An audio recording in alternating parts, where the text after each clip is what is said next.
All right, we'll leave it there for now as we turn to another major case trending in true crime. It involves an alleged murder for hire plot and the estranged wife of Ghost Adventure star Aaron Goodwin.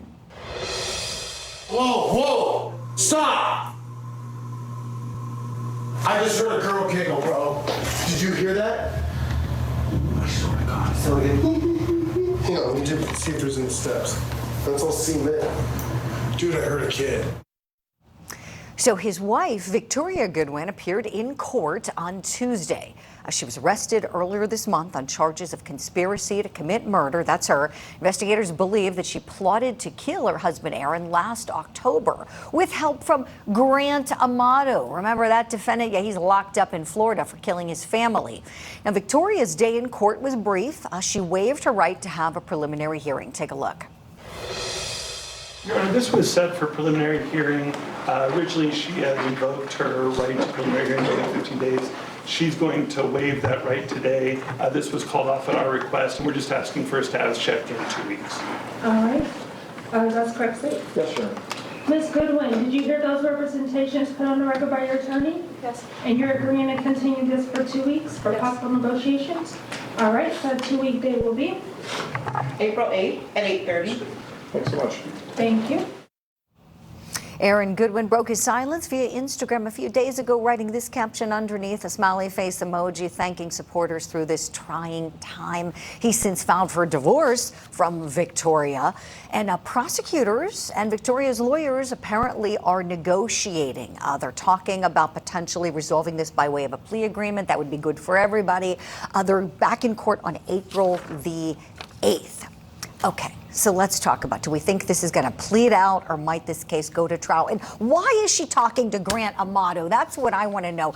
Let's start with some of these messages here. According to the police report, Victoria sent Grant Amato messages in prison. Apparently she was fascinated by him and his case. You know, he murdered 3 people, mom, dad, and his brother. And she writes, am I a bad person because I chose to end his existence, not a divorce? Dr. Debbie Goodman, would you start off our conversation with this one, please, and help me understand why somebody, you know, who seems like she's living a normal, happy life. She's the wife to this star who I hear is a really nice guy too, Aaron Goodwin, and you know, and then she's fascinated with this killer. Why is that? Right, Julie. It's called hybristophilia, where individuals become intrigued by, fascinated with killers. So that's part one. And then the part two for me regarding Victoria and this involvement is what I like to refer to as a criminologist as disposal theory. And so I think there are individuals among us who look at family members, close family members, potentially spouses, their children, extended family as disposable and see that, I believe, with Lori Daybell and her 2 children, Tylee and JJ. And we also saw it for the viewers who recall the Oklahoma case, wherein we had grandma, of all things, plot to kill her daughter-in-law and sadly the friend who was in the car as well. And we had a double homicide that grandma, mother-in-law orchestrated. And so it's just incredulous to me that individuals think they can participate in violent crimes and murder and think they're getting away with it. Wow, fascinating insight. Dr. Debbie, thank you for that. And with respect to whether this is going to plead out, thank God Aaron Goodwin is alive and well and healthy, and this did not get so far as police say it could have gone. Casey, do you think this is a good case for a plea agreement?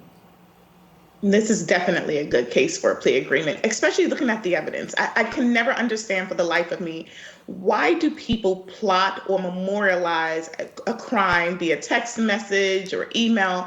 And this is exactly what you have here. She can't explain that away. And then, of course, the person that she's communicating with, it's overwhelming evidence. And usually when I get a case like this, I go over the discovery with my client. I tell them the time and the risks that they're facing if they choose to go to trial, because, you know, that's their right.